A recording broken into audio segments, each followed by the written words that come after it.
السلام علیکم ورحمۃ اللہ وبرکاتہ۔ وعلیکم السلام ورحمۃ اللہ وبرکاتہ۔ نحمده ونستعینه ونستغفره ونؤمن به ونتوکل علیہ ونعوذ باللہ من شرور انفسنا ومن سیئات اعمالنا،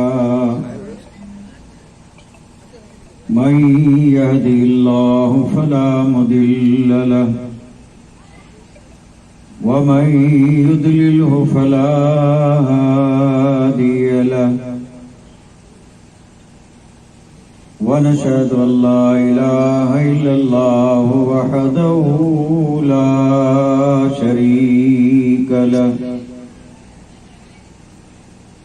ونشهد أن سيدنا ومولانا محمدا عبده ورسوله، أما بعد أعوذ بالله من الشيطان الرجيم، بسم الله الرحمن الرحيم، إن كنتم تحبون الله فاتبعوني يحببكم الله، آمنت بالله صدق الله مولانا العظيم وصدق رسوله النبي الكريم، ونحن على ما قال من الشاهدين والشاكرين، والحمد لله رب العالمين، كما قال الله تبارك وتعالى في عظمة شان حبيبه، إن الله وملائكته يصلون على النبي، يا أيها الذين آمنوا صلوا عليه وسلموا تسليما، اللهم صل على سيدنا ومولانا محمد وبارك وسلم صلاة وسلام عليه، اللهم صل على سيدنا مولانا محمد وعلى آل سيدنا مولانا محمد وبارك وسلم صلاة وسلاما عليك يا رسول الله، صلاة وسلاما عليك يا حبيب الله، جہاں جاؤں وہاں نور ہدایت ہو تو کیا کہنا،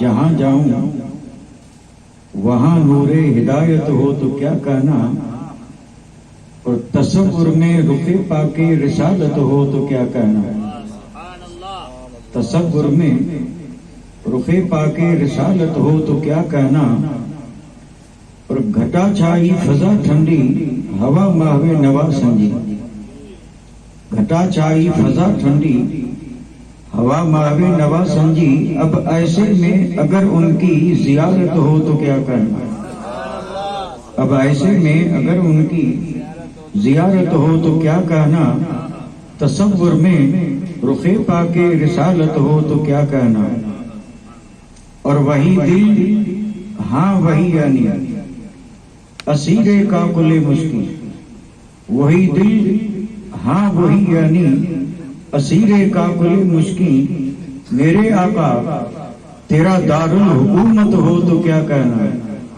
میرے آقا تیرا دارالحکومت ہو تو کیا کہنا، تصور میں رخ پاک رسالت ہو تو کیا کہنا، اور نہ آئے یاد کچھ بھی ماں سوائے گنبد خضرا، نہ آئے یاد کچھ بھی ماں سوائے گنبد خضرا، ہمیں سارے جہاں سے ایسی غفلت ہو تو کیا کہنا، ہمیں سارے جہاں سے ایسی غفلت ہو تو کیا کہنا، جہاں جاؤں وہاں نور ہدایت ہو تو کیا کہنا، تصور میں رخ پاک رسالت ہو تو کیا کہنا. لائق عزت عظیم و تکریم واجب الاحترام گرامی قدر ذی وقار علماء اعظام محترم و مکرم سامعین کرام عزت مآب خواتین اسلام، شادی خانہ آبادی کے خوشیوں بھرے پر مسرت موقع پہ بطور شکرانہ اور برکتیں حاصل کرنے کے لیے اس محفل پاک کو منعقد کیا گیا جس میں آپ اور ہم شریک ہوئے ہیں. اللہ تعالی ہم سب کی حاضری کو قبول فرمائے اور اس ذکر خیر کو اللہ تعالی ہم سب کے لیے اور تمام مومنین مومنات اور مسلمین اور مسلمات کے لیے دونوں جہان کی سعادت مندی، نیک بختی اور نجات کا ذریعہ اور سبب بنا اور صاحب خانہ کے اللہ تعالیٰ تمام جائز مقاصد کو پورا فرمائے اور ہونے والے جوڑے کی اس ازدواجی زندگی کو اللہ تعالیٰ اپنے حبیب کے صدقے میں خوشگوار بنائے اور اللہ تعالیٰ ان کے آنگن میں اس ذکر پاک کے توسل تصدق سے ہمیشہ اپنی رحمتیں اور برکتیں برساتا رہے. آپ حضرات نے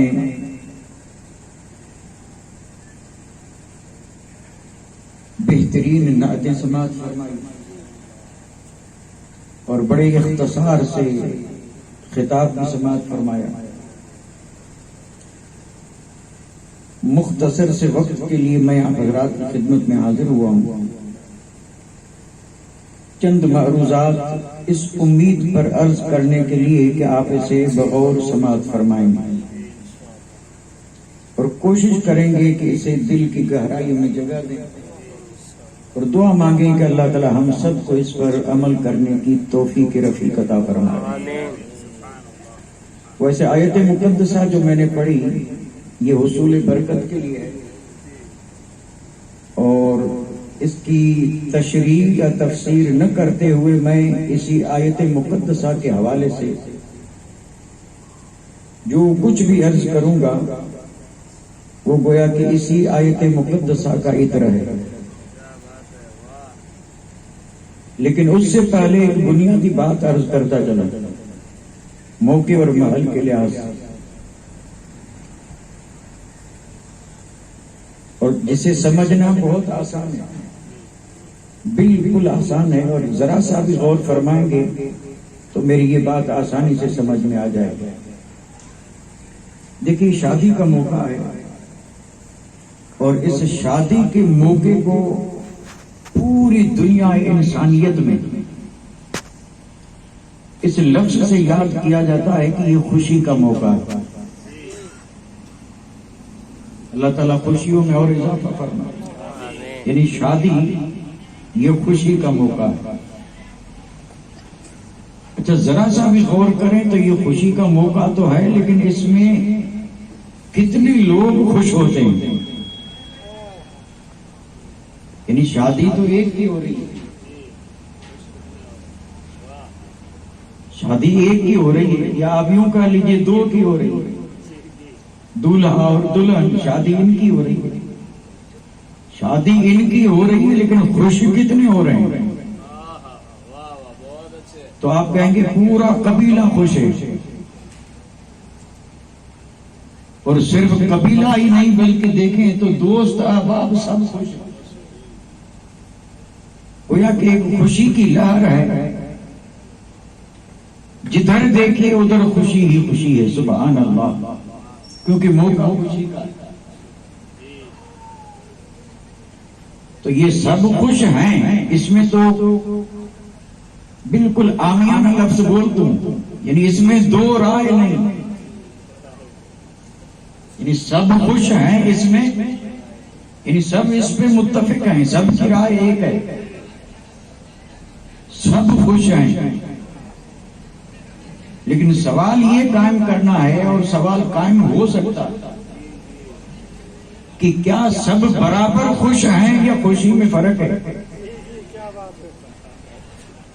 بھئی خوش تو سب ہیں، سارے رشتہ دار، دوست احباب، محلے والے سب خوش ہیں، لیکن کیا سب کی خوشی برابر ہے یا فرق ہے؟ تو آپ کہیں گے برابر تو ہونے کا کوئی سوال ہی پیدا نہیں ہوتا، خوشی میں برابری کا کوئی سوال ہی نہیں، خوشی میں بہت بڑا فرق ہے۔ تو وہ فرق کیا ہے؟ تو آپ فرمائیں گے کہ فرق یہ ہے کہ اس دولہا اور دلہن سے جو جتنا زیادہ قریب ہے وہ اتنا زیادہ خوش ہے، یعنی یہ خوشی سب کی برابر نہیں، خوشی میں کمی اور زیادتی ہے، اور وہ ہے اس طرح کہ جو جتنا زیادہ قریب ہے وہ اتنا ہی زیادہ خوش ہے۔ اب جیسے دولہا سے سب سے زیادہ قریب ماں ہے، اور اس کے بعد باپ ہے، اور پھر جیسے جیسے یہ رشتہ جو ہے آگے بڑھے گا، بھائی بہنیں اور پھر ماموں اور چاچا، اور پھر جیسے جیسے یہ رشتہ بڑھے گا تو خوش تو سب ہیں، لیکن جیسے جیسے دوری بڑھتی گئی خوشی میں تھوڑی سی کمی آتی گئی، یعنی جو جتنا قریب ہے اتنا زیادہ خوش ہے، اور جو جتنا دور ہے وہ اتنا ہی کم خوش ہے۔ خوش وہ بھی ہے لیکن اتنا خوش نہیں جتنا قریب ہے۔ تو جو سب سے زیادہ قریب ہے وہ سب سے زیادہ خوش ہے۔ اب یہاں ایک سوال قائم کرنے جا رہا ہوں، اور یہ بغیر سوچے سمجھ میں نہیں آئے گا، یہ جو میں نے ذہن دینے کی کوشش کی ہے، اگر آپ اس کو توجہ سے سماعت فرما رہے ہوں گے تو بالکل آسان ہے سمجھنا، کیونکہ یہ ہمارے مشاہدے کی بات ہے اور یہ ہمارے معاشرے کی بات ہے اور یہ روزمرہ کا معاملہ ہے۔ یہ کوئی ایسا فلسفہ نہیں، کوئی منطق نہیں کہ اس کو سمجھانے کے لیے دلائل کے انبار دینے پڑے اور دلائل دینے پڑے، نہیں، دلیل کی ضرورت نہیں، خوش سب ہیں، لیکن جو جتنا زیادہ قریب ہے وہ اتنا ہی زیادہ خوش ہے، اور یہ ہے سامنے کی بات، اور اسی میں کہہ دیتے ہیں کہ دو رائے نہیں۔ لیکن اب یہاں پر یہ سوال میں آپ سامعین سے کر رہا ہوں، ایک صاحب ایمان سے، جو ایمان والا اس سے سارے جگ میں سب سے زیادہ قریب کون ہے؟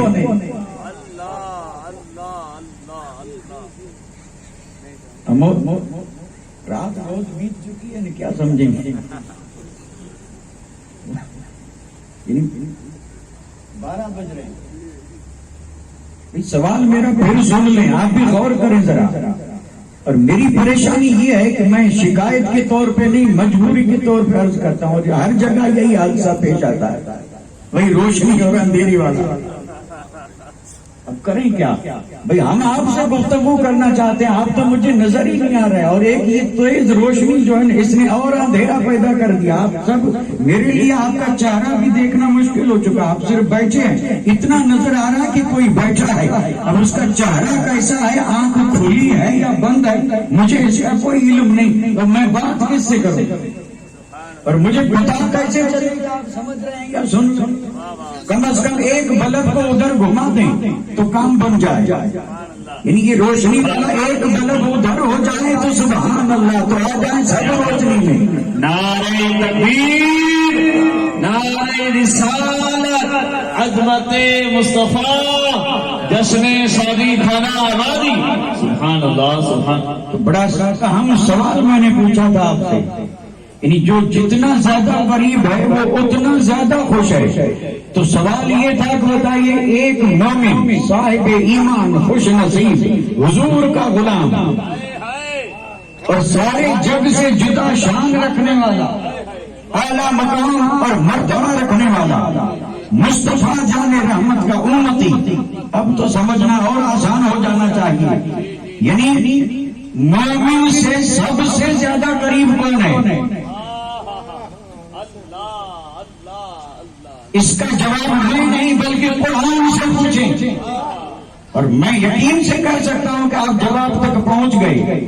قرآن مجید میں رب نے فرمایا النبی اولیٰ بالمؤمنین من انفسہم، یعنی نبی اپنے امتی سے، امتی کی جان سے بھی زیادہ قریب ہے۔ سبحان اللہ سبحان اللہ، حق ہے، حق، واہ واہ واہ واہ واہ واہ۔ یہ حدیث بھی نہیں قرآن ہے، اور قرآن میں رب نے فرمایا جس نے صدق دل سے پڑھا لا الہ الا اللہ محمد الرسول اللہ اور بنا مومن، اور جس کے دل میں آیا مصطفیٰ کا نور جو کہ ایمان نور محمد ہے، اور جب نور دل میں آیا تو پھر مصطفیٰ مومن سے اس کی جان سے بھی زیادہ قریب ہے. اور یہ حقیقت ہے، کسی کو سمجھ میں آئے یا نہ آئے، لیکن یہ قرآن ہے اور جس پہ ہمارا ایمان ہے. یعنی باپ بھی قریب ہے، ماں بھی قریب ہے، بھائی بھی قریب ہیں، بہنیں بھی قریب ہیں، بھتیجے بھی قریب ہیں، بھانجے بھی قریب ہیں، ماموں بھی قریب ہے، چاچا بھی قریب ہے، دادا بھی قریب ہے، دادی بھی قریب ہے، نانا بھی قریب ہے، نانی بھی قریب ہے. پر اس شادی کے موقع پہ ان سب کا تو خیال رکھا جاتا ہے، لیکن جو ان سے بھی زیادہ قریب ہے اللہ اللہ اللہ اللہ، اور وہ ہے مصطفیٰ. سبحان اللہ. اور یہ فیصلہ قرآن کا ہے. تو واقعی جو مومن ہیں وہ اس موقع پہ سب سے پہلے کوشش یہی کرتے ہیں کہ جو سب سے زیادہ قریب ہیں سب سے پہلے ان کو راضی کیا جائے اور بعد میں سب کو راضی کیا جائے. سبحان اللہ. سبحان اللہ. سبحان اللہ سبحان اللہ. نعرہ تکبیر، اللہ اکبر. نعرہ رسالہ، عظمت مصطفیٰ، شان مصطفیٰ. سبحان اللہ سبحان اللہ، واہ واہ واہ، سبحان اللہ. اور ان کو راضی کرنے کے لیے یہ محفل سجی ہے. سبحان اللہ. جو اس موقع پہ سارے خرافات سے طائب ہو کر کے اور جتنے ریت رسم رواج ان سے توبہ کر کے اور پھر زحمت والی چیزوں سے بچتے ہوئے اور رحمت کی امید رکھتے ہوئے اور جو یہ محفل سجاتے ہیں وہ اپنے حساب سے غلامی کا ثبوت دیتے ہوئے اور جگ پہ ظاہر کرتے ہیں کہ باقی خوش ہوں گے جب نکاح ہوگا تب، لیکن پہلے ہی محفل سجا کے آمنہ کے لال کو خوش کر لیں. سبحان اللہ. تو یہ محفل سجی ہی اس لیے ہے کہ اس محفل سے مصطفیٰ راضی ہو جائے. ہو سکتا ہے کسی کے ذہن میں ایک سوال پیدا ہوا ہو، آپ کے ذہن میں ہو یا نہ ہو، میرے ذہن میں ہو گیا، اور وہ سوال یہ ہے کہ پھر خدا یعنی مصطفیٰ راضی پھر خدا. تو خدا نے خود فرما دیا کہ فکر نہ کریں، میں نے اپنی رضا محبوب کی رضا میں رکھ دی ہے. تم نے مصطفیٰ کو راضی کر لیا تو گویا خدا کو راضی کر لیا. خدا کی رضا چاہتے ہیں دو عالم اور خدا چاہتا ہے رضا محمد. اگر مصطفیٰ راضی تو اس سے خدا بھی راضی. محفل سجی مصطفیٰ کو راضی کرنے کے لیے، اگر اللہ کرم فرما کے راضی ہو گئے تو یقیناً خدا بھی راضی. سبحان اللہ. اور خدا جس سے راضی ہوتا ہے اس کے لیے میں ہمیشہ ایک جملہ بولتا ہوں، اور وہ جملہ یہ ہے کہ رب راضی، رب راضی. اور جس سے ہو گیا رب راضی اس سے سب راضی. سمجھ میں نہ آئے تو بغداد دور ہے، اجمیر چلے جائیں، وہاں سمجھ میں آ جائے گا کہ جو سب سے ناراض ہونے والے بھی وہاں سب پہنچتے ہیں. کیوں کہ خواجہ سے رب راضی تو خواجہ سے سب راضی. کوئی بھی ایسا نہیں کہ جو ناراض پھرتے ہیں وہ بھی وہاں جب پہنچتے ہیں تو کہتے ہیں خواجہ ان سے تو ناراض ہیں لیکن آپ سے ہم بھی راضی. اور ہم راضی ہیں. تو آئے اس لیے ہیں کہ آپ ہو جائیں ہم سے راضی. تو بڑے خوش نصیب ہیں وہ جو ایسی محفلیں سجاتے ہیں. یہ میں نے ابھی تک صرف اس محفل کے حوالے سے یہ بات عرض کی ہے. حالانکہ اگر کوئی ہو بولنے والا تو اسی پر بول کے تقریر کو ختم کر دے. یہ مضمون اور عنوان بہت ہی زبردست ہے، بہت زبردست ہے. صرف اتنا ہی یعنی راضی. اور اس پر اگر میں بھی عرض کرنا چاہوں تو میرا وقت تو میں اسی میں لے سکتا ہوں الحمدللہ، اسی میں لے سکتا ہوں. اور اس پر ایک سوال تو ہو ہی سکتا ہے، یہ جو سب راضی میں کہہ رہا ہوں میرے کہنے سے تھوڑے سب راضی ہوں گے، میرے کہنے سے سب تھوڑے ہو گے. یہ تو میرا حسن زن ہے. اس میں بھی کچھ ایسے ہوتے ہیں جو ہوتے تو اپنے ہیں لیکن ناراض ہیں. ہوتے اور ناراض ہوتے، کئی ناراض ہو، ناراضگیاں آج تو عام ہو چکی ہیں، ذرا سی معمولی سی بات پہ بھی ناراض ہو گئے تو بولنا بند، سلام بند، کلام بند، کہاں گیا ایمان، کہاں گئی شریعت، کہاں گیا حکم مصطفیٰ؟ میرے آقا نے فرمایا 3 دن سے زیادہ سلام کلام بند کرنا میرے غلام کے لیے جائز نہیں ہے، اور 3 دن ہو جائیں جو پہلے جا کے سلام کرے وہ جنتی ہے، وہ جنتی ہے، تو جا کے سلام کر کے اور پھر اس کو راضی کر لینا، معافی مانگنا، یہ مومنوں کا طریقہ رہا۔ لیکن یہاں ناراض ہوئے تو برسوں بیتے، دیواریں بیچ میں پڑ گئی، گھر الگ ہو گئے، ناراضگیاں بڑھ گئی، اور میں نے جو کہا سب راضی ہیں یہ ایک عام بات تھی جو عرض کر دی، لیکن کچھ ایسے بھی ہوتے ہیں جو ناراض ہوتے ہیں، اور ناراض ہوتے ہیں تو بھلے ناراض رہیں، سال بھر ناراض کوئی حرج نہیں، 2 سال ہو گئے ناراض کوئی حرج نہیں، 3 سال 10 سال 15 سال ناراض ہے کوئی حرج نہیں، لیکن جیسے ہی خوشی کا موقع آیا تو خیال بھی پیدا ہوا، دوست احباب نے بھی کہا یار خوشی کا موقع آیا ہے اب تو جا کے منا لے، منا کے لے آ۔ اب پہنچے منانے کے لیے تو کچھ تو وہ تھے جن کو خوش رکھا تھا، اور کچھ وہ ہیں جنہیں اس موقع پہ خوش کرنا پڑتا ہے، جو راضی تھے تو سبحان اللہ، جو راضی نہیں اسے راضی کرنا پڑتا ہے۔ تو بڑے خوش نصیب ہیں وہ غلام جنہوں نے پہلے ہی مصطفیٰ کو راضی رکھا، اور اگر نہیں رکھا جب یہ موقع آئے تو جہاں اپنے عزیزوں کو راضی کرنے کے لیے اتنی محنتیں کر رہا ہے تو اس موقع پہ توبہ طائب ہو کر کے مصطفیٰ کو بھی راضی کر دے۔ ہائے ہائے، نعرہ تکبیر، نعرہ رسالہ، لبیک لبیک لبیک یا رسول اللہ، سبحان اللہ سبحان اللہ۔ یہ بات جو ہے نا، میں نے یہ عامیانہ بات جو لفظ لوگ بولتے ہیں نا، وہ 2 جملے میرے ذہن میں آئے تو یہ بات آ گئی، ایک ہے راضی رکھنا اور ایک ہے راضی کرنا۔ کچھ لوگ وہ ہیں جو ہمیشہ راضی رکھتے ہیں، کوئی ناراض ہوتا ہی نہیں، کچھ وہ ہیں جن سے ناراضگی ہو جاتی ہے، اور جب ہو جاتی ہے اور ایسا موقع آتا ہے تو پھر وہ بھی یعنی عالم صاحب کو، مولوی صاحب کو، پیر صاحب کو، شیخ صاحب کو، اور پھر کئی لوگ تو بچیوں کو لے کے، کچھ تو قرآن لے کے پہنچ جاتے ہیں کہ اب تو راضی ہو گیا، واسطہ قرآن کا اندازہ فرمائے۔ خوشی کا موقع آیا اور خوش کرنے کے لیے، راضی کرنے کے لیے اتنے پاپڑ بیلے جا رہے ہیں، یہ عزیز و قریب ہیں لیکن ان سے بھی زیادہ قریب مصطفیٰ ہیں۔ تو اگر زندگی میں کسی نے بدعملی سے، نافرمانی سے، سنت سے منہ موڑ کر کے مصطفیٰ جان رحمت کو ناراض کر لیا ہو تو اب یہ موقع آیا ہے جہاں سب کو راضی کر رہا ہے، وہاں بعد میں سب کو راضی کرے، پہلے توبہ کر کے درود پڑھ کے مصطفیٰ کو راضی کرے۔ سبحان اللہ۔ اور مصطفیٰ راضی تو رب راضی، اور رب راضی تو سب راضی۔ یہ محفل اسی لیے سجی ہے۔ اب اس کے بعد جو میں بات عرض کرنے جا رہا ہوں، چونکہ میں اپنی بات سمجھانے کے لیے جب تک تمہید عرض نہ کروں بات میں خود سمجھا نہیں سکتا۔ میں یہ نہیں کہتا کہ آپ نہیں سمجھ سکتے، نہیں، یہ میں ہرگز کبھی بھی یہ جملہ یعنی بھول سے نکل جائے تو الگ بات ہے، ورنہ میری ہمت نہیں کہ میں آپ سے کہوں آپ سمجھ نہیں سکتے، نہیں، آپ تو سمجھ سکتے ہیں، لیکن آنے والا کچھ ایسے بھی ہوتے ہیں جو نہیں سمجھا سکتے، تو میں ان میں سے ہوں جو نہیں سمجھا سکتے، اس لیے میں ذرا کوشش کرتا ہوں کہ تمہید باندھوں تاکہ میں سمجھا سکوں۔ میں اپنے حساب سے، آپ کے حساب سے نہیں، آپ تو الحمدللہ ذی شعور ہیں اور ہر طرح کی بات سمجھ لیتے ہیں۔ اللہ کرے یہ شعور اور یہ سمجھداری سلامت رہے، شوق بھی سلامت رہے، ذوق بھی سلامت رہے، اور یہ محبت بھی سلامت رہے، آمین۔ اور یہ مجلسیں بھی سلامت رہیں، اور یہ جلسے بھی سلامت رہیں، سب سلامت رہیں۔ اب آئیے میں بڑے اختصار سے اپنی گفتگو کے لیے تمہید عرض کر کے صرف ایک بات عرض کروں گا، صرف ایک، لیکن وہ ایک ایسی ہے کہ جس پہ انیک قربان۔ اگر وہ ایک ہے تو سب کچھ ہے، اور وہ ایک نہیں تو کچھ بھی نہیں۔ تمہید سن لیں ذرا غور سے،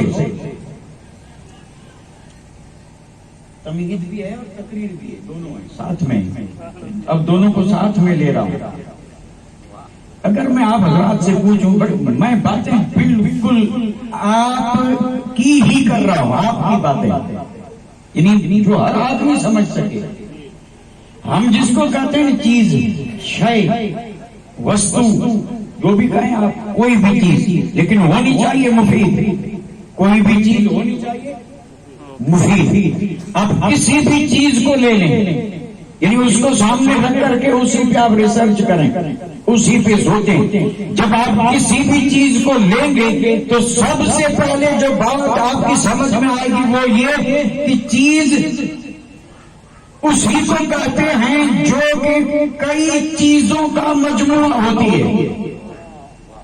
ہر چیز جو ہے وہ کئی چیزوں کا، جب کئی چیزیں مل جاتی ہیں، کئی جز مل جاتے ہیں، کئی حصے مل جاتے ہیں، کئی پارٹس مل جاتے ہیں، تب جا کر کے چیز بنتی ہے. اب میں نے کتنے لفظ لے لیے، یعنی اب تو سمجھ میں آ جانا چاہیے نا. یعنی کوئی بھی شے، اب آپ دیکھیے اس کو اور آسان کر دوں. مشین ہے نا، مشین، اور یہ چھوٹی والی موبائل والی نہیں، وہ جو پانی نکالنے کی اور وہ جو بڑی بڑی مشینیں ہیں نا اس کو نظر میں رکھیں، ہم اسے کہتے ہیں مشین. اچھا چلو سب مشینوں کو چھوڑ دو، سلائی مشین. سلائی مشین ہے نا، سلائی مشین نام اس کا ہے، سلائی مشین. یہ ایک چیز ہے یا نہیں؟ لیکن آپ اس پہ غور کریں گے تو اس کے حصے کتنے، اس میں کتنے پرزے ہیں، پرزے، پارٹ، جس کو ملا کر کے، اور جب یہ مل کر کے مکمل ہوئی تو اسے نام دیا گیا سلائی مشین. گویا کہ یہ کل اور وہ ہیں جز، حصے. حصوں کو جب ملایا تو کل بنا، چیز بنی.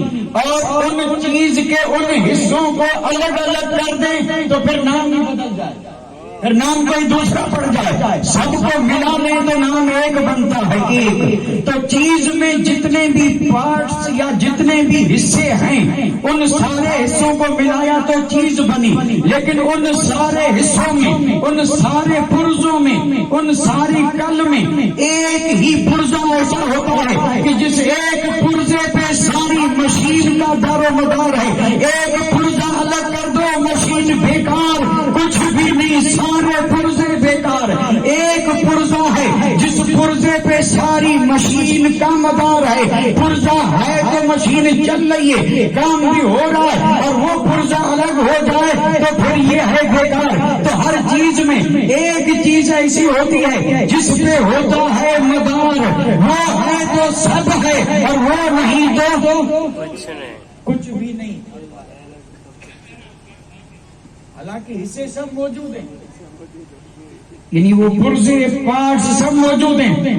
ایک پرزا نکال دو، ساری مشین فیل، نہیں چلے گی. تو دار و مدار کس پہ ہوا؟ ایک پہ. اور یہ ہر چیز کا بھائی اگر میں عرض کروں، یہ جو آپ کا درخت ہے نیم، دور نہ جائیں، اس کو دیکھیں، اس کو، اس پورے درخت کو آپ نے کہا نیم. پورے درخت، جڑیں بھی اسی میں، تنا بھی اسی میں، شاخیں بھی اسی میں، ٹہنیاں بھی اسی میں، پتے بھی اسی میں، پھل بھی اسی میں، پھول بھی اسی میں، یہ سب ملے تو نام رکھا نیم. اچھا اگر اس پتے کو الگ کر دیں تو اس کو نیم نہیں کہیں گے، نیم کا پتا کہیں گے. جڑ الگ کر دیں تو نیم نہیں کہیں گے بلکہ جڑ کہیں گے، ٹہنی کہیں گے، شاخ کہیں گے. نیم تب کہیں گے جب یہ سب ہو، تنا بھی ہو، جڑ بھی ہو، شاخیں بھی ہو، پتے بھی ہو، تب جا کر کے یہ درخت بنا. ایک چیز ہے جس پہ اس کا مدار ہے، اگر وہ نہیں تو یہ نہیں. اسی چیز کا نام ہے جڑ. اگر جڑ ہے تو یہ سارا درخت ہے، اور جڑ نہیں تو نہ تنا، نہ شاخ، نہ پتے، نہ پھل، نہ پھول. تو نیم کا سارا درخت جو ہے اس کا دار و مدار صرف ایک چیز پہ، اس کا نام جڑ. اچھا ایک مثال اور دے دوں، تھوڑی سی بات بڑھے. اب جو مثال دینے جا رہا ہوں یہ اور آسان ہے. آدمی، انسان کسے کہتے ہیں؟ انسان کہتے ہیں اس کو جس کی دو ٹانگیں، دو ہاتھ، دو پیر، دو آنکھیں، منہ شریف، ناک، دو نتنے، سر، کھال، بال. یہی انسان ہے نا. یہ ہے انسان؟ ہاتھ الگ کر دیں تو ہاتھ کو انسان نہیں کہیں گے، آنکھ الگ کر دیں تو آنکھ کو انسان نہیں کہیں گے. یہ سارے عضو جب ملے تو بنا انسان، اب بن گیا انسان. لیکن یہ انسان ہے انسان، اور انسان ہو کر کے بھی کچھ بھی نہیں. انسان ہے لیکن ہو کر کے بھی کچھ نہیں. اس کے سارے اعضاء بیکار ہیں، کوئی عضو کام کا نہیں. آنکھ ہے دیکھے گی نہیں، کان ہے سنے گا نہیں، زبان ہے بولے گی نہیں، ہاتھ ہے ہلے گے نہیں، پیر ہے چلے گے نہیں، دماغ ہے سوچے گا نہیں. عضو سب موجود ہیں، لیکن ایک چیز اگر نہ ہو تو کچھ بھی نہیں، اور اگر وہ آ جائے تو سب کچھ ہے. اور اسی ایک چیز کا نام ہے جان. اب بات سمجھ میں آئی؟ یعنی انسان کا پورا سراپا جس میں کتنی زبردست قیمتی چیزیں ہیں. آنکھ لے لیجئے، زبان لے لیجئے، ہاتھ پیر لے لیجئے، اور یہی انسان ہے جو کبھی تخت والا تاج والا بن کے راج کر رہا ہے. یہی کروڑ پتی لکھ پتی بن کر کے اور دنیا میں اپنی شیخی بگاڑتا پھر رہا ہے. لیکن اسی انسان کے سارے اجزاء میں سارے جز جو ہیں پارٹس جسم کے، اس میں صرف ایک ہی چیز ہے جس پہ مدار ہے، اور وہ چیز ہے کیا؟ تو اسی کا نام ہے جان. ماں کے پیٹ میں یہ تھا، جان نہیں تھی تو کچھ بھی نہیں تھا، اور جب جان آئی تو سب عضو جو تھے وہ کارآمد ہو گئے. اور پھر جب دنیا میں آیا تو جب جان ہے تو سب کچھ ہے. ایک دن آئے گا جان نکل جائے گی، کچھ بھی نہیں، آنکھ دیکھے گی نہیں، کان سنے گا نہیں. انسان اور سارے وجود کے اجزاء، اعضاء، حصے، پارٹس، ان سب کے کمال کا دار و مدار ایک ہی چیز پہ، اور اس کا نام ہے جان. تھوڑا سا وقفہ کر کے میں آپ کو مہلت دوں، اب سوچ لیں. یہ میں نے جو کچھ عرض کیا یہ معاملہ دنیا کا تھا، اور ہم صرف دنیا والے نہیں ہیں. الحمدللہ مصطفیٰ نے ہمیں دنیا بھی دین بنا کر کے دیا ہے.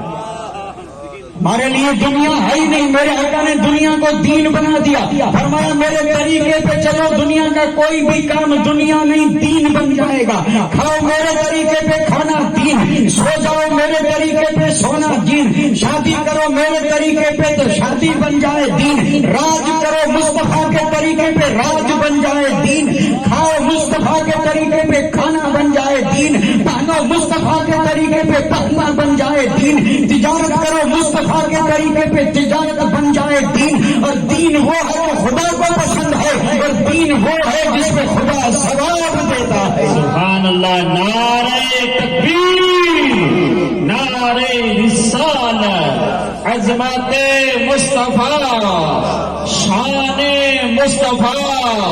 سبحان اللہ سبحان تو اللہ. چونکہ الحمدللہ ہم صرف دنیا والے نہیں دین والے ہیں، اللہ اکبر، دین دار ہیں، دین والے ہیں. تو ایک مثال ذرا دین کی بھی دے کے پھر میں اصل مقصد کی طرف آ رہا ہوں. گھبرائیے گا نہیں، بات وقت پہ مکمل کروں گا. پوری نہیں ہوئی تو وعدہ کر کے آپ سے اجازت لے لوں گا، لیکن بات ادھوری چھوڑنا یہ میرے بس کا روگ نہیں. دنیاوی مثالیں دے دی اور آسانی سے آپ نے بھی سمجھ لیا ہوگا. چیز چاہے جتنی مفید ہو، لیکن دار و مدار اس میں صرف ایک پارٹس پہ ہے. اب میں آ رہا ہوں دین کی بات پہ. دین میں سب سے افضل عبادت ہے نماز. افضل عبادت. اچھا نماز میں حصے کتنے، پارٹس کتنے؟ تکبیر تحریمہ ایک پارٹس، ایک حصہ. اس کے بعد ثنا، تعوذ، تسمیہ، پھر قیام، پھر رکوع، پھر سجدہ، پھر قعدہ، پھر سلام، اور پھر اندری معاملہ خشوع خضوع والا وہ تو اپنی جگہ پہ. یہ سب چیزیں ملی تو بنی نماز. ان میں سے ایک کو نماز نہیں کہیں گے. اگر کوئی صرف سجدہ کرے اور کہے میں نے نماز پڑھ لی تو کہیں گے نادان، صرف سجدہ نماز تھوڑے ہے. اور اگر کوئی صرف رکوع کرے اور پھر کہے کہ میں نے نماز پڑھ لی، آپ پھر مفتی بن کے آپ فتوا دے دیں گے کہ نہیں اس کے لیے تو ہم بھی فتوا دے دیتے کہ یہ نماز ہے ہی نہیں. نماز وہ ہے جس میں یہ سب پارٹس، سب حصے ہوں اور یہ سب اجزاء ہوں تب نماز بنے گی. رکوع بھی ہو، سجدہ بھی ہو، قعدہ بھی ہو، قیام بھی ہو، سلام بھی ہو، قرات بھی ہو، یہ سب ہو تب بنے گی نماز. کتنے حصے ہوئے نماز کے؟ لیکن نماز کب ہوگی؟ کیا بات ہے، ہائے ہائے ہائے، اللہ اللہ، نماز تو پوری ہے، لیکن اس نماز کے لیے ہونے کے لیے ضروری کیا ہے؟ تو آپ جواب دیں گے کہ اس ساری نماز کے قبول ہونے کے لیے ایک ہی جز چاہیے، ایک چیز چاہیے، اس کا نام ہے ایمان۔ واہ واہ واہ واہ، سبحان اللہ۔ اگر کوئی آدمی یہاں ہمارے یہاں سے لاکھوں سعودیہ میں ہیں، آج کل یہ مسئلہ چھڑا ہوا ہے، اور یہاں کے تقریباً 1 کروڑ اور 30 لاکھ یہاں کے آدمی وہاں کما رہے ہیں عرب کنٹری میں، اور یہ برسوں سے وہاں ہیں، برسوں سے عربوں کے ساتھ رہتے ہیں، روزے بھی رکھتے ہیں، نماز بھی پڑھتے ہیں، اور کئی ایسے ہیں جنہوں نے قرآن بھی پڑھ لیا اور زبردست قرأت بھی کرتے ہیں۔ یہاں کا اچھے سے اچھا قاری بھی نہیں پڑھ سکتا، ایسی قرأت وہ بھی ایمان کرتے ہیں، کلمہ نہیں پڑھا، ہیں اپنے کفر پہ، لیکن رہے عربوں کے بیچ میں، زبردست قاری ہیں، پکے نمازی ہیں، وضو ایسا کریں کہ ہمارا 60 سال کا بوڑھا بھی ایسا وضو نہیں کر سکتا۔ عرب میں رہنے والے ایسا وضو، اب ایسا آدمی جس کے پاس ایمان نہیں وہ آ گیا یہاں۔ ہم جانتے ہیں کہ ہمارے ملک کا ہے، ہمارے دیش کا ہے، ہمارے گاؤں کا ہے، باپ دادا کو جانتے ہیں، ایمان نہیں ہے، عرب میں رہ کر کے آیا، کلمہ نہیں پڑا، یہاں آ کر کے اس نے وضو کیا،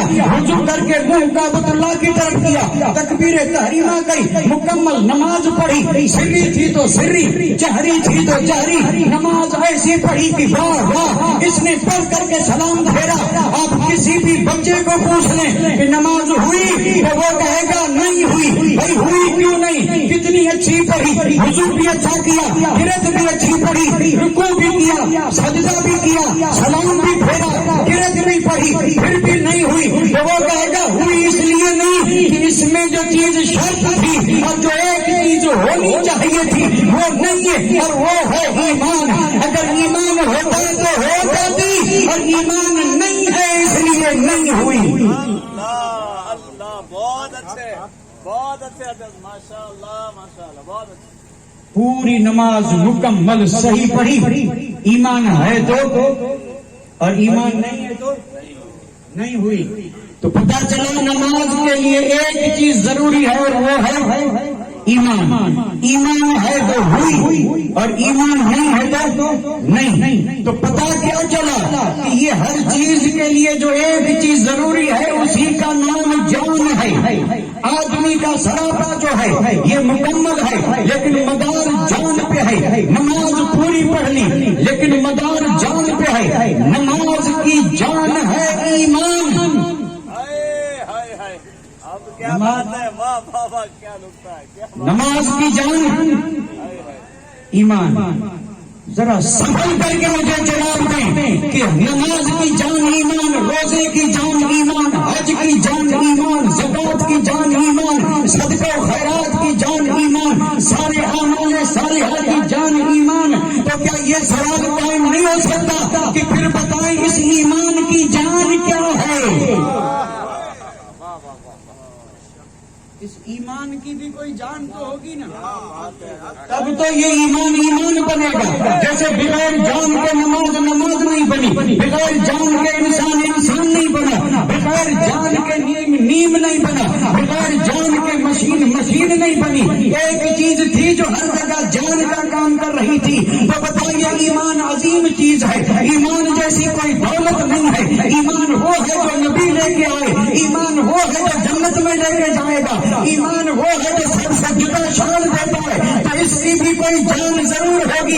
اس کی جان کیا ہے یہ ہم نہیں بلکہ اس کا جواب وہ دیں گے جو صرف عاشق نہیں عاشقوں کے امام ہیں۔ عاشقوں کے امام نے جواب دیا، اللہ کی سرکار کا شان ہے یہ، اور انسان نہیں انسان، وہ انسان ہے یہ۔ قرآن تو بتاتا ہے ایمان ہے، اور ایمان یہ کہتا ہے کہ میری جان ہے۔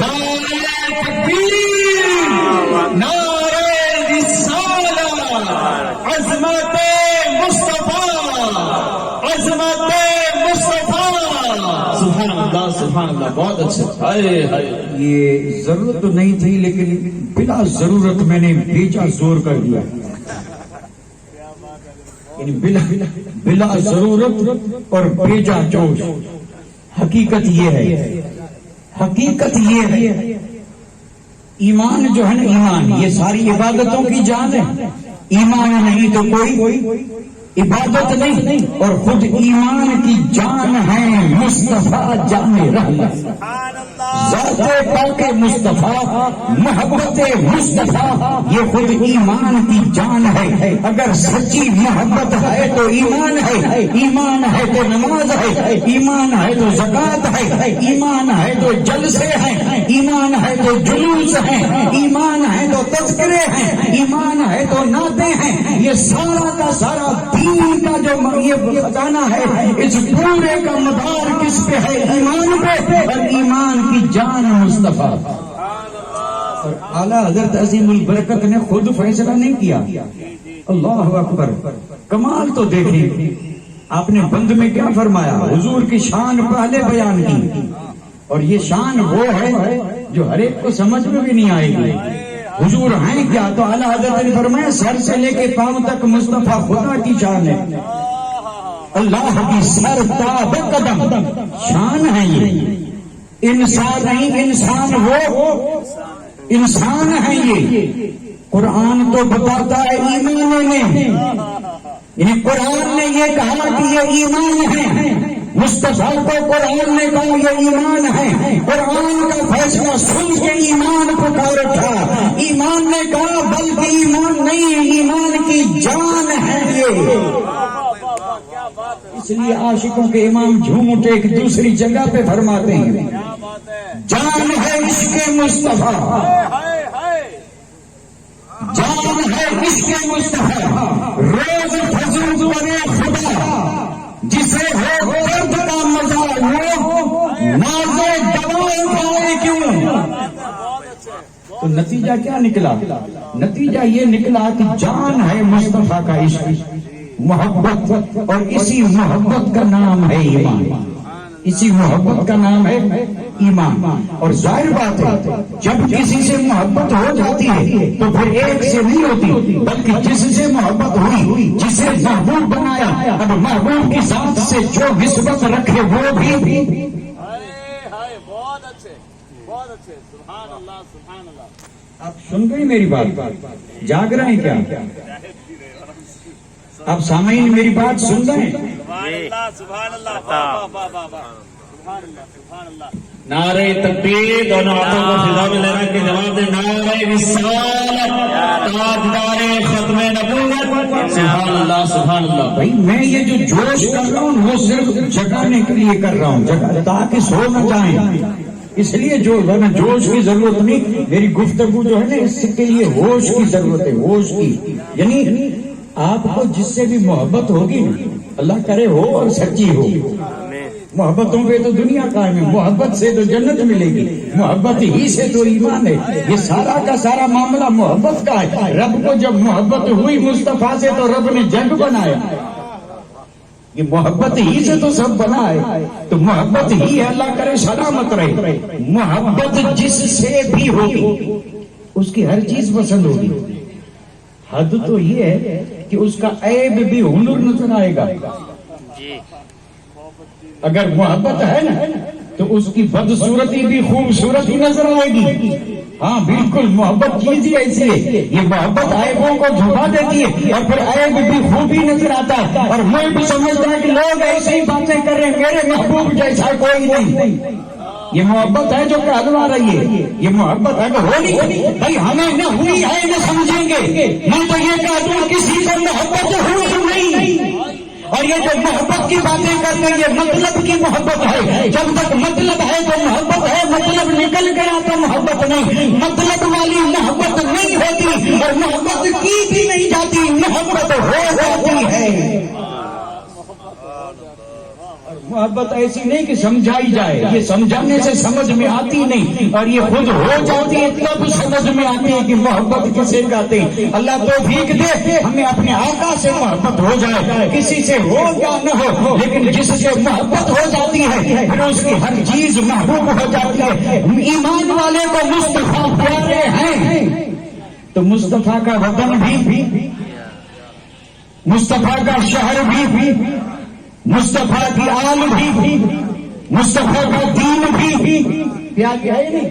یہ سب کیوں پیارے ہیں؟ کیونکہ یہ سب مصطفیٰ کے ہیں. اچھا یہاں ایک سوال کرتا چلو، اور یہ میں سمجھانے کے لیے عرض کر رہا ہوں. ہمیں مدینے سے پیار ہے نا؟ ہے کہ نہیں ہے؟ مدینہ منورہ سے پیار ہے یا نہیں ہے؟ اللہ سلامت رکھے. آمین. اور اس پر اگر میں پوچھوں کیوں تو آپ کہیں گے کیونکہ نبی کا شہر ہے. مدینے سے پیار ہے کیوں؟ اس لیے کہ مصطفیٰ کا. مکے سے پیار ہے آپ کہیں ہاں. میں پوچھوں کیوں؟ آپ کہیں گے اس لیے کہ مصطفیٰ کا. عرب سے آپ کہیں گے عرب سے بھی پیار ہے کیوں؟ اس لیے کہ عرب مصطفیٰ کا ملک. آل نبی سے پیار ہے کیوں؟ اس لیے کہ وہ نبی کی آل. تو یہ جو ہم سنت بولتے ہیں یہ کس کی ہے؟ سبحان اللہ سبحان اللہ. بہت اچھا اشارہ. سنت کا لفظ سنا ہے کہ نہیں سنا؟ لاجواب لاجواب. بھئی سنت کا لفظ تو سنا نہیں. یہ سنت سب میں ہے، نماز میں ہے، روزے میں ہے، حج میں ہے، شادی سنت ہے، اور یہ داڑھی سنت ہے، کھانے میں ہے، پینے میں ہے، راج کرنے میں ہے، اور یہ دنیا کی ہر چیز میں نبی کی سنت. تو مصطفیٰ کا شہر پیارا، مصطفیٰ کا وطن پیارا، مصطفیٰ کی آل پیاری، مصطفیٰ کی اولاد پیاری، مصطفیٰ کی ہر چیز سے پیار. گھوم کے کہتے ہیں سب پیارے سب پیارے. اور جب آئی بات سنت کی تو سنت کیوں پیاری نہیں؟ اللہ کافی سوچ لیجئے پھر میں بولوں گا. 15-20 منٹ سوچ لیجئے کیوں نہیں. مدینے سے پیار ہے سب کو ہے، اور ہر چاہتا ہے کہ میں مدینے جاؤں. تو مدینہ بھی مصطفیٰ کا اس لیے پیار ہے نا. تو یہ سنت کس کی ہے؟ یہ داڑھی سنت کس کی؟ مدینے والے کی. سبحان اللہ سبحان اللہ. اسلامی لباس سنت کس کی؟ میں کتنے بھی نام لوں، دین سارا سنت ہے. اور کیا ہے؟ طریقہ مصطفیٰ ہے. تو یہ سب نبی کے ہیں. تو نبی کی اس سے پیار ہے، وہ سب نبی کے پیار ہے. تو کیا یہ چیز نبی کی نہیں؟ بے شک نبی کی ہے. تو یہیں آ کے فیصلہ ہو جاتا ہے کہ دعویٰ کرنا الگ ہے، سچا وہی ہے جو نبی کی ہر چیز سے پیار کرے. سچا وہی ہے جو نبی کی ہر چیز سے پیار کرے. اور میں تو بالکل دعوے سے بات کر دوں کہ مومن وہی ہے جو نبی کی ہر چیز سے پیار کرے. سبحان اللہ. نعرہ تکبیر، نعرہ رسالہ، حیات النبی. مومن وہی ہے. میں یہ صرف ہوا میں اڑا نہیں ہوں، ورنہ یہ کوئی میرا زبانی زور ہے. ایمان کا تقاضا ہے محبت. نبی کی ہر چیز سے محبت، یہ ایمان کا تقاضا ہے. ایمان نہیں ہوگا تو نبی کی ہر چیز سے محبت ہو ہی نہیں سکتی. جیسے ہی ایمان آیا تو اب ایمان آتے ہی نبی کی ہر چیز سے محبت ہونا لازمی ہو گیا. ایمان ہے تو محبت ہوگی، اور اگر محبت نہیں ہے تو ایمان خطرے میں ہے. میں یہ نہیں کہوں گا کہ ایمان نہیں ہے، ایمان خطرے میں. کیونکہ ایمان کہتے ہی اس کو ہے. ایمان آتے ہی نبی کی ہر شے پسند. ایمان آتے ہی نبی کی. بس اس پر میں ایک صرف حدیث عرض کر دوں اور اس پر ہماری بات ختم ہوگی. اور یہ حدیث میں آخر میں اس لیے عرض کر رہا ہوں کہ ہماری باتیں اللہ کرم فرمائے تو قبول ہوں، نہ کرے تو وہ اللہ سمجھ بے نیاز ہے. لیکن میرے آقا کی حدیث اور وہ بات تو رب کی بارگاہ میں مقبول ہے. تو میں آخر میں اسی پر اپنی بات کو ختم کروں گا. لیکن میں اس بات کو بالکل میں نے جو کچھ عرض کیا ہے اس پر سند بنا کر کے اور اس کو سمجھنا آسان ہو اس لیے میں یہ حدیث کا مضمون عرض کرنے جا رہا ہوں. علماء پر تو واضح ہے اور یہ میں آپ کے لیے عرض کر رہا ہوں. ایک جرنیل صحابی ہیں، جرنیل صحابی سمامہ بن وصال. سمامہ بن وصال رضی اللہ تعالی عنہ. آپ ذرا سیرت پڑھ لیں سمامہ بن وصال کی. یہ کلمہ پڑھنے سے پہلے میرے اور آپ کے آقا کے تاجدار مدینہ کی غلامی میں آنے سے پہلے. بھئی ابھی تو میرے 15 منٹ باقی ہیں، پھر یہ شور کیوں؟ سبحان اللہ جو ٹائم دیا گیا تھا نا، ابھی میرے 15 منٹ ہیں، اس سے اگر آگے بڑھوں تو آپ شور کرنے کے حقدار ہیں. سبحان اللہ. اگر ان 15 منٹ سے میں آگے بڑھ جاؤں تو حضرت کو بھی اجازت دے رہا ہوں کہ فوراً کہہ دیں جزاک اللہ. لیکن مجھے اللہ کا فضل ہے، میں جزاک اللہ کہنے کا کسی کو موقع ہی نہیں دیتا ہوں. میں وقت کی پابندی 1 منٹ بھی اوپر آدھا کیوں کسی کو موقع دیں کہ وہ ہمیں کہے جزاک اللہ، اس سے پہلے ہمیں اسی کو کہتے ہیں جزاک اللہ.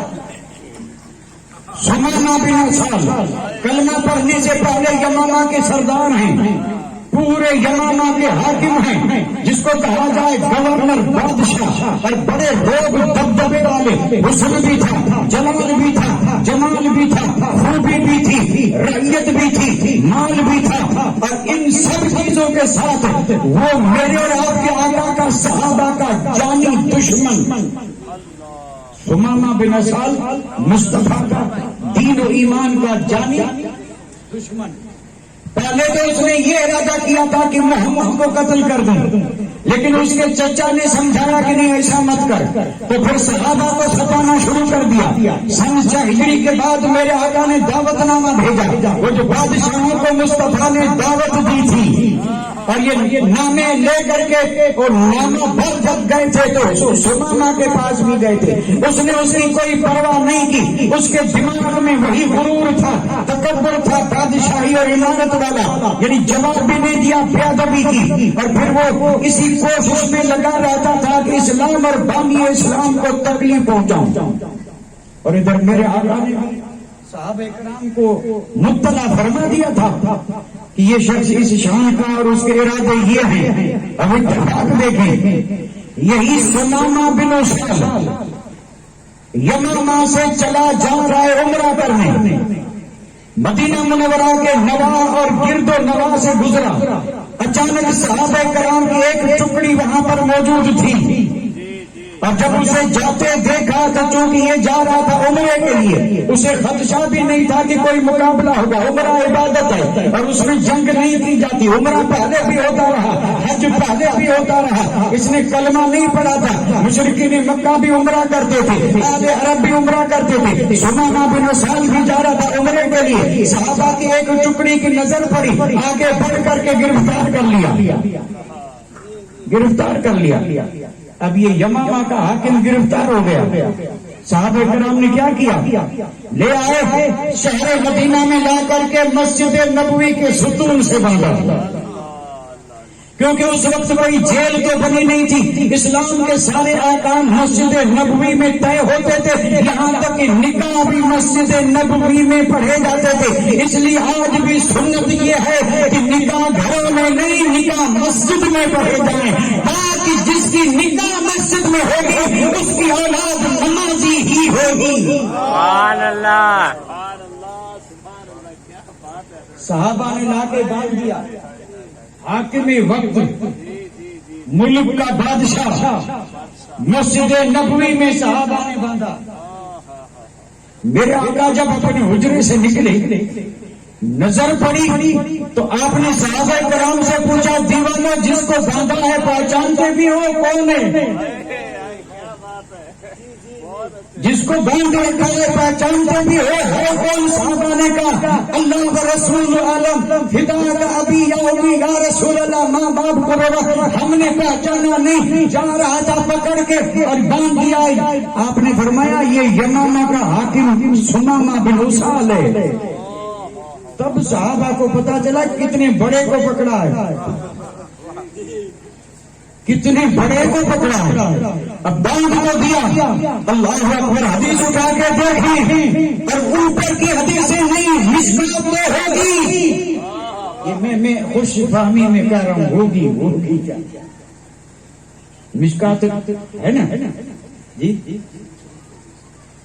میرے ساتھ میں یہ عرض کر رہا ہوں کہ اونچی کتابیں ہوں نہ ہو، مشکات تو ہوگی، کیونکہ مشکات میں موجود ہے. میں یہ کہہ رہا ہوں، میں یہ نہیں کہہ رہا ہوں کہ کسی دوسری کتاب میں نہیں ہے، میں کہہ رہا ہوں کہ باقی کتابیں سیاستہ کی ہوں یا نہ، بخاری ہو، مسلم ہو، ترمذی ہو، نسائی ہو، ابن ماجہ ہو، ابو داؤد ہو، سب میں نے پڑھائی ہے، اول سے آخر تک سب پڑھائی ہے، اور اب تو وہ پڑھائی جاتی ہے۔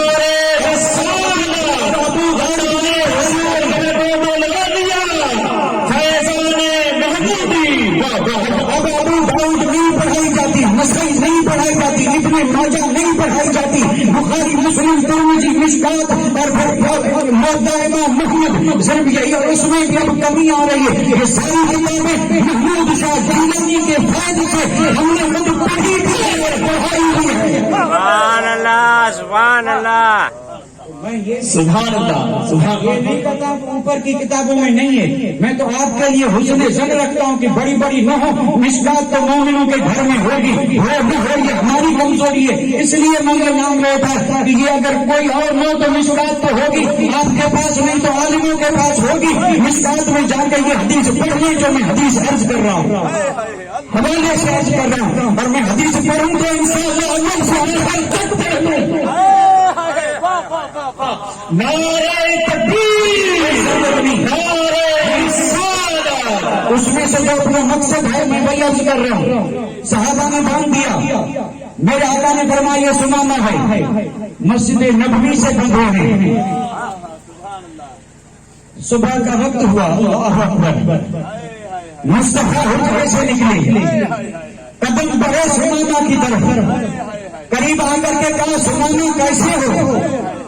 قیدیوں کے حال پوچھے جاتے ہیں، دنیا بھر میں قیدیوں کا جو حال ہوتا ہے وہ آج دنیا کے اخباروں میں، اور آج تو آسان ہو گیا کہ قیدیوں کے ساتھ سلوک کیا جاتا ہے، لیکن قربان جاؤں اسلام تیری عظمت پہ، قرآن جاؤں محمد رسول اللہ کی رحمت پہ، اور اتنا بڑا زبردست جانی دشمن ہے، قیدی بنا ہے، لیکن حال پوچھ رہے ہیں۔ آپ نے فرمایا سماما کیسے ہو؟ تو اس نے کہا اللہ خیر، یا محمد اللہ خیر، یہ اسی کے لفظ ہے۔ قال سمیمہ یا محمد اللہ خیر، سمیمہ نے کہا ہے محمد بالکل خیریت سے، ٹھیک ہے، یعنی خیریت سے ہوں کا مطلب ہے میرے آقا نے صحابہ کو فرمایا ذرا بھی تکلیف نہ آنے پائے، اور آپ نے اپنے حجرے سے کھانا بلا کے منگوا کے کھلایا، صحابہ کو کہا خیال رکھنا، ضرورت کے وقت کھول دینا پھر باندھ دینا، قیدی ضرور ہے لیکن اس کے ساتھ سلوک قیدیوں جیسا نہ کیا جائے، تاکہ اسے پتا چلے کہ اوروں کا قیدی کچھ اور ہے، محمد کا قیدی اور ہے۔ آپ نے پوچھا کیسے ہو؟ اس نے کہا خیریت سے۔ آپ نے فرمایا اب بتا تیرے ساتھ سلوک کیا کیا جائے، تیرے ساتھ سلوک کیا کیا جائے؟ کوئی ہے جو قیدی سے کہے بتا تیرا ارادہ کیا ہے کہ تیرے ساتھ سلوک؟ نہیں، قیدیوں سے یہ نہیں پوچھا جاتا، قیدیوں کو وہی سزائیں دی جاتی ہیں جو کہ قید کر کے رکھتے ہیں، وہ چاہے تو قتل کر دیں چاہے تو چھوڑ دیں گے، مصطفیٰ کا قیدی ہے۔ اس نے جواب میں کہا تھا یا رسول اللہ اگر آپ قتل کریں گے تو میں اس قابل ہوں کہ آپ مجھے قتل کر دیں، کیونکہ میں ذات دم ہوں، ان تقتل ذات دم۔ کیا بات ہے۔ اور اگر آپ رہا کر دیں تو یہ آپ کو مجھے نہ شکرا بھی نہیں پائیں گے، میں شکر گزار نکلوں گا، اور اگر مال چاہیے تو میں مسکین فقیر نہ ہوں، راجا ہوں، جتنا مال آپ کو دے دوں، اب آپ کی مرضی۔ آپ چلے گئے، کوئی جواب نہیں دیا، بھنڈار گئے، پھر دوسرے دن آئے، غد کا لفظ آیا حدیث میں، غد دوسرے دن آئے، اور دوسرے دن کا سمجھنا کیسے ہو؟ کہنے لگا خیریت سے، فرمایا بتائیں کیا سلوک کیا جائے؟ فرمایا قتل کریں تو ٹھیک ہے، چھوڑ دیں تو ٹھیک ہے، جزیہ لیں بدلا دیں تو دینے کے لیے تیار ہو، مرضی مصطفیٰ آپ کی ہے۔ آپ نے مسکرا کے فرمایا ٹھیک ہے۔ دوسرے دن بھی چلے گئے، اور اب آیا تیسرا دن، مصطفیٰ آئے، پوچھا سنانا کیا حال ہے؟ فرمایا خیریت سے ہوں۔ کہا تیرے ساتھ سلوک کیا کریں؟ اس نے کہا کہ اگر قتل کریں گے تو میں ہوں اس قابل کی قتل کیا جائے، اور اگر بدلہ لینا چاہے تو مال کی کمی نہیں، اور چھوڑ دے تو آپ قریب ہیں اور مجھے آپ ممنون مشکور پائیں گے، میں بھی کوئی ایسا نہیں ہوں کہ شکر گزاری نہ کروں، مرضی مصطفیٰ آپ کی۔ 3 دن میرے آقا آئے اور یہی پوچھتے رہے، وہ جواب بھی یہی دیتا رہا۔ ہاں ایک بات عرض کرتا چلوں، وہ بات یہ ہے کہ سماما کے جگادات میں تھوڑی سی تبدیلی تھی، تھوڑی سی تبدیلی تھی. پہلے دن اس نے کہا تھا تقتل ذات من، تیسرے دن اس نے کہا تنعم علی شاکر. پہلے دن قتل کی بات تھی، دوسرے دن انعام کی، تیسرے دن انعام کی. میرے آقا نے مسکرا کے فرمایا صحابہ سے اترکوا علی سمیمہ، فرمایا بندھن کھول دو اور سمیمہ کو رہا کر دو. سبحان اللہ. بھائی اب اس راز کو ہم تھوڑے سمجھیں گے کہ 3 دن کیوں رکھا، کیوں مصطفیٰ تشریف لائے، کیوں جلوہ دکھایا، کیوں مسجد دکھائی اور کیوں سوال پوچھے. یہ سب سارا معاملہ جو ہے نا یہ باتوں کا نہیں، یہ نگاہوں کا ہے. اور نگاہوں والی باتیں نہ ہم سمجھا سکتے ہیں اور نہ ہم سمجھ سکتے ہیں. یہ معاملہ سارا نگاہ کا تھا. باتیں تو ہو رہی بیچ میں اور کام کر گئی نگاہیں، کام کر گئی نگاہیں. میرے آقا نے فرمایا سنانا جا، قیدی قید سے نکلے پھر کیا واپس آئے گا؟ پنجرے سے پرندہ نکلے کیا واپس پنجرے میں آئے گا؟ سنانا آزاد ہوا. مکے میں خبر پہنچ چکی تھی اور یمامہ میں خبر پہنچ چکی تھی. لوگ پریشان تھے کہ حاکم جو گرفتار ہو گیا، بڑی عزت کا مالک تھا، بڑے چرچے ہو رہے تھے اور جب آزاد ہوا تو بھاگ جانا چاہیے. سنانا جا رہا، قدم آگے دل پیچھے. اس آدھی رات کو یہ کون سمجھے؟ کیا بات ہے، آدھی رات کو یہ کون سمجھے؟ واہ واہ. قدم آگے آزاد ہو کے سنانا مسجد سے باہر جا رہا تھا، قدم آگے جا رہے تھے، دل پیچھے. واہ واہ واہ واہ واہ. کیوں؟ اس لیے کہ دل کسی کا قیدی بن چکا تھا، جسم تو آزاد ہو چکا تھا، لیکن وہ جلوے جو 3 دن مصطفیٰ نے دکھائے ان جلووں نے سنانا کو مصطفیٰ کا دیوانہ اور عاشق بنا دیا تھا. وہ قیدی بن چکا تھا اور صحابہ کرام سمجھ رہے تھے. اس میں بھی کچھ ایسے کہ جو سمجھ رہے تھے کہ مڑ کے بھی نہیں دیکھے گا، اور کچھ تھے رازداں جو کہتے تھے کہ نہیں جائے گا. واہ واہ بھی دیکھے گا. واہ واہ سبحان اللہ. یہ بھی ایک مضمون ہے جو الگ ہے، اور میں اس مضمون کو اب جملوں میں بول رہا ہوں، جملوں میں. اور اب صرف 2-4 ہی جملے بولوں گا، ورنہ پھر وعدہ خلافی ہوگی، ورنہ پھر وقت سے آگے نکل جاؤں گا. میں جتنا ہو جلدی بھی کروں، کوشش بھی کروں گا کہ دیے ہوئے وقت میں بات پوری نہیں ہوئی تو انشاءاللہ آگے کبھی ہوگی. سمامہ نکلے، مسجد نبوی سے نکلے، سامنے باغ تھا اور سواری کو بٹھایا، باغ میں گئے، اچھی طرح نہا دھو کر کے پھر واپس پہنچے مسجد نبوی کی طرف. اور اندر تو محفل جمی تھی، صحابہ بیٹھے تھے اور پھر مصطفیٰ جان رحمت بھی بیٹھے تھے. سمامہ کو آتے دیکھ کر کے مسکرا کے میرے نبی نے فرمایا سمامہ گئے نہیں، واپس کیسے آئے؟ اس نے کہا یا رسول اللہ اب جاؤں گا، اب جاؤں گا. بس دنیا نے دیکھا، زمین آسمان نے دیکھا، سنانا آگے بڑھا، سر مصطفیٰ کے قدموں پہ رکھا اور کہا لا الہ الا اللہ محمد الرسول اللہ. بس یہی وہ چیز ہے جس نے فرق کر دیا. اس سے پہلے کا سنانا اور تھا، اب سنانا اور ہے. اور یہ خود سنانا بیان کر رہے ہیں. وہی کھڑے ہو کر کے کہنے لگے قسم رب کی یا رسول اللہ، جب تک میں نے کلمہ نہیں پڑھا تھا تو پوری دنیا کے انسانوں میں آپ کا چہرہ مجھے ناپسند تھا. میں سمجھتا تھا دنیا میں ایسا کوئی ناپسند چہرہ نہیں. یہ کلمہ نہیں پڑھا تھا تو خیال یہ تھا، اب جب پڑھ لیا ہے تو قسم رب کی کائنات میں خود والے چہرے جیسا کوئی چہرہ نہیں. سبحان اور حضرت سبحان نے کہا یا رسول اللہ کلمہ نہیں پڑھا تھا تو مجھے مدینے سے بڑا نفرت تھی اور بڑا بغض تھا. میں مدینے کا نام سننا بھی پسند نہیں کرتا تھا، لیکن جیسے ہی کلمہ پڑھا اب سارے شہر بھول گیا. روم بھی دیکھا ہے، ایران بھی دیکھا ہے، دنیا کے بڑے بڑے راجاؤں کے محل دیکھے ہیں. پہلے مدینہ ناپسند تھا، کلمہ پڑھا تو قسم رب کی دنیا میں کوئی شہر مدینے جیسا نہیں. اور یہ حضرت سمامہ کی فرمایا پہلے مجھے یہ سب چیزیں ناپسند تھی اور اب مجھے ان چیزوں سے پیار ہے. کلمہ نہیں تھا تو آپ کے چہرے سے پیار نہیں تھا، کلمہ پڑھا تو سب سے پیارا آپ کا چہرہ. کلمہ نہیں پڑھا تھا تو مدینے سے پیار نہیں تھا، کلمہ پڑھا تو مدینہ پیارا اور آپ کے دین سے پیار نہیں تھا. لیکن جب کلمہ پڑھا تو آپ کا دین پیارا. سمامہ نے بتا دیا کہ کلمہ جس نے پڑھا اس کو مصطفیٰ کی ہر چیز پیاری اور یہی ہے ایمان. وما علینا الا البلاغ. آخر دعوانا ان